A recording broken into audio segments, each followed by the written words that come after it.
तो आज मैं देने वाला हूँ इन 3 बच्चों को एक चैलेंज, और इन तीनों में से जो भी इस चैलेंज का विन होगा उसको मिलेंगे पूरे 50 रुपीज।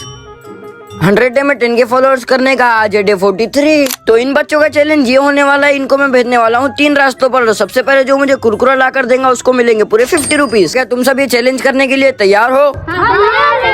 तो ये सब तो चैलेंज करने के लिए तैयार है, इसीलिए मैं फटाफट से इनके पास पैसे दे देता हूँ। फिर पैसे दे देने के बाद मैंने इन तीनों को भी इनके तीनों रास्तों पर छोड़ दिया। आप देखते हैं इस चैलेंज का विन कौन बनता है और सबसे पहले कौन आता है। इसीलिए कोने में बैठकर इन सबका वेट करने लगा। तो देखते हैं पहले कौन आता है। ये क्या इन तीनों बच्चों में तो सबसे छोटा यही लग रहा था, लेकिन सबसे पहले तो ये आ गया और ये इस चैलेंज का विन बन गया है। पहला बच्चा तो विनर बन गया है, लेकिन उसके पीछे ही हमारा सेकंड विनर भी आ गया। और अब हमें तलाश थी तीसरे वाले बच्चे की, लेकिन वो तो बहुत ही ज्यादा लेट हो रहा है, इसीलिए उसको देखने के लिए मैं आगे बढ़ा ही, लेकिन उतने में मुझे दिख गया, वो तो आ रहा था। और ये जो बच्चा 3rd नंबर पर आया है, लगता है ये बहुत दूर के दुकान पर गया था। फिर क्या तीनों बच्चे तो आ गए थे। अब देते हमारे फर्स्ट वाले विनर को उनके पैसे, यानी कि 50 रुपीज। तो हमारे इस चैलेंज के विन बने हैं ये बच्चा, तो इसको मैं देने वाला हूँ 50 रुपीज। फिर इस बच्चे को इनाम मिलने के बाद तो ये बहुत ज्यादा खुश हो रहा था, खाली दाता ही बता रहा था। और हमारे सेकंड थर्ड वाले बच्चे भी बहुत ज्यादा नाराज हो रहे थे, इसलिए उन्होंने जो कुरकुरे लेकर आए थे वही मैंने उनको दे दिया। तो ये वाला बच्चा हमारे चैलेंज में नहीं था, इन्हें भी नाराज हो रहा था, इसीलिए मैंने इसको पैसे देकर खुश कर लिया। ये बच्चा तो पैसे लेते ही यहाँ से भाग गया। तो मिलते हैं ऐसे ही एक न्यू ब्लॉग के साथ, जब तक के लिए फॉलो कर लो, बाय।